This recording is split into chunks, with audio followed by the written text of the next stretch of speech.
Breaking news this morning, at least 27 people have been killed and 90 injured by Israeli fire near a food distribution site in the southern Gaza Strip, following a similar incident on Saturday. The Israeli military says its forces opened fire on a group who had left designated access routes near the distribution centre in Rafah.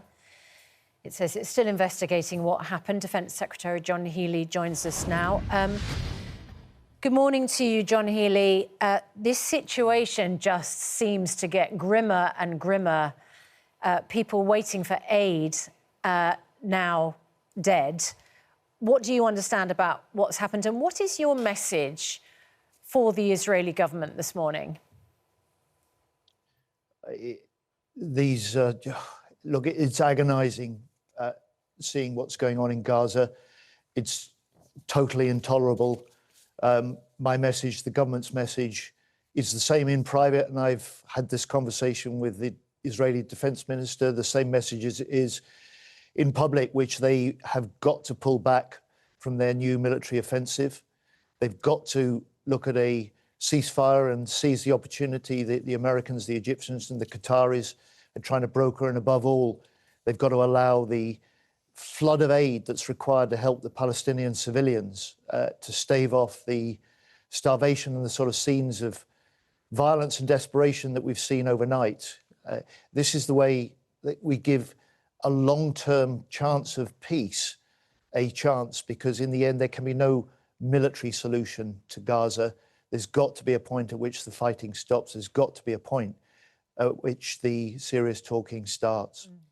Can I take you to the Defence Review published yesterday and just ask you to kind of clear up the situation on exactly where we are on when monies can be committed? You had said on Saturday that you had no doubt it would be possible to get to 3% of GDP by the early 2030s. That became a softer commitment only when economic resources allow, which the Prime Minister repeated. The former head of the British Army, Lord Dannatt, said yesterday, it's a bit like saying in 1938 to Adolf Hitler, please don't attack us until 1946 because we're not going to be ready. Is there a risk that you aren't going to be able to implement the recommendations of the review, and certainly fast enough to deal with the threat, because the Treasury won't firm up the commitment to 3%, which the review says is vital? No, as the Prime Minister said yesterday, he's 100% confident that we'll be able to hit the 3% over the next decade.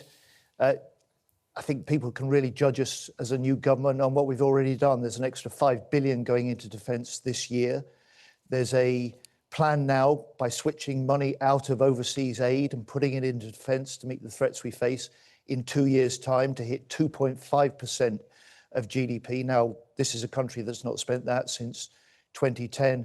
And those plans were built into yesterday's review. It's why the reviewers say that their vision and their transformation in their review can be delivered.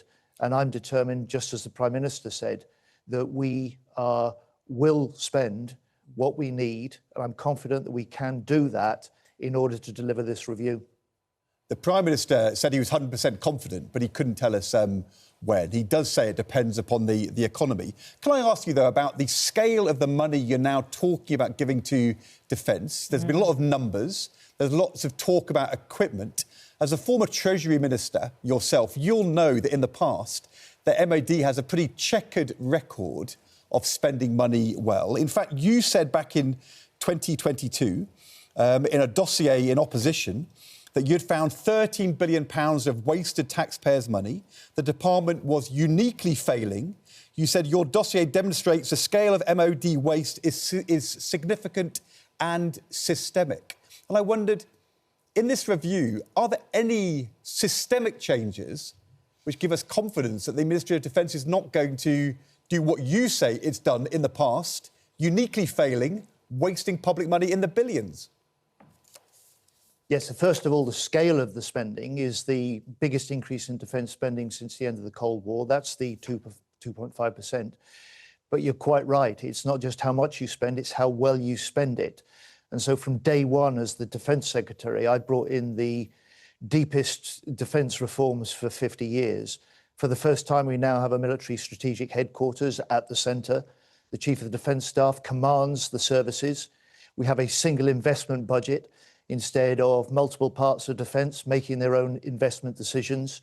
We're driving further reform during the course of this year, and this is the way that we will get clearer responsibilities, we'll get a better delivery, we'll reform procurement, but above all, we'll make sure that we have better budget control, because you're quite right, we've got to justify to the taxpayer that this is a good investment, not just for our security, but also for British jobs and economic growth, and we can spend this money better, and we will. John Healey, talking about the taxpayer, a lot of people are going to wonder how you're going to pay for all of this. At the same time, as we understand, the government is considering lifting the cap on 2 children for families who might be entitled to extra tax credits or universal credit, and also on reinstating the winter fuel allowance. We don't know how you're going to pay for all of this. I just want to remind you what you told me last month when I interviewed you on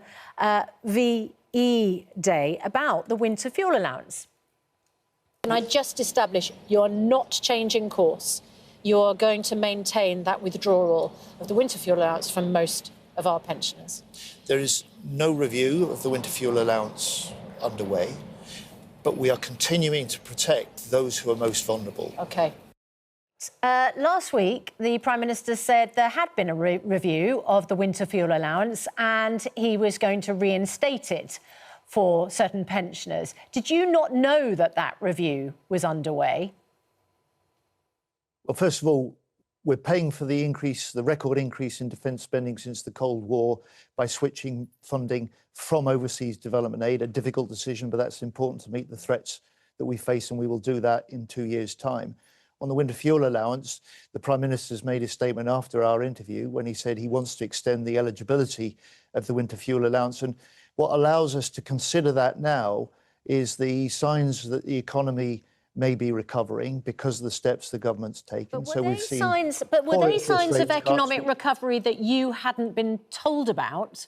Or do you think that this review was underway, but government ministers were either not told about it or were told to deny it was underway?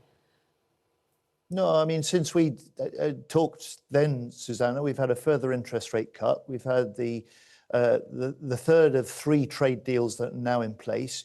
You've got forecasts not to be disingenuous, but the economy didn't suddenly bounce back in the couple of weeks between you saying there was no review of the winter fuel allowance and the winter fuel allowance then being reinstated, or the announcement that it was going to be reinstated. I just wonder, the thing is, what the viewers hear is government ministers telling them things about spending, and they're not entirely sure what to believe. So we were told there was no review, and then all of a sudden the economy was in a great state and we could reinstate the winter fuel allowance. We don't know when that's going to happen or to whom. We were told there was going to be no change on the 2-child benefit cap. Then we told it is on the table. We're told that defence spending is going to increase and that you have an ambition to do that, but we're not sure how you're going to pay for that. So you've already explained how defence spending will be paid for. How would reinstating the winter fuel allowance be paid for? How would the 2-child benefit cap being lifted be paid for? Paul Johnson from the think tank, the IFS, says chunky tax rises. Would you agree? So the early signs that the economy is recovering give us the scope now, which we didn't have last year, to consider extending the eligibility for winter fuel allowance, which the Prime Minister has very recently said he wants to do. So that work's going on, and obviously I'm not going to preempt any announcement. It's not for me to say that. But in the end, the economy, the strength of our growth in the economy is the key to everything that any government wants to do. And it's one of the reasons that in defence now, my job as Defence Secretary, of course, is to make our armed forces stronger, but it's also to reinforce the British industry base. I have to say to you, John Healey, I mean, I find this argument completely baffling. Keir Starmer made the same argument yesterday. You can come along and say the winter fuel allowance should be reinstated, but the reality is slower global growth, the Trump tariffs. Everybody's expecting the Office of Budget Responsibility to revise growth down this autumn and for public borrowing to be higher. There was 1 month growth figures which were better, but that was before the Trump tariffs kicks in. Long-term interest rates and debt service payments are higher. The idea that there are growth dividends or fiscal dividends which have happened in the last month which can justify a change in policy on winter fuel allowance, it's the opposite of what all economists are saying at the moment. That cannot be the explanation. Well, I think, irrespective of that detail, for your viewers, the one thing that I think they will want to know, and you've campaigned as hard as anyone for a reinstatement for some of the winter fuel allowance, the government is now looking at that, as the Prime Minister has said he wants to do. I mean, on the economy, these are really tough times, but the trade deals, the 3 trade deals that Britain now has in place and this government's negotiated, will help. The Office of Budget Responsibility that you mentioned, their latest long-term forecasts do increase their forecasts for growth. It does give us some scope to reconsider decisions like the winter fuel allowance. And where we have to make the really hard decisions on defence, we will increase defence spending, but we will show where we're going to pay for it. And that's exactly what we've done by saying we'll hit 2.5% 3 years earlier than anyone expected in 2 years' time, because the threats that we face require us to take these steps to keep the country safe.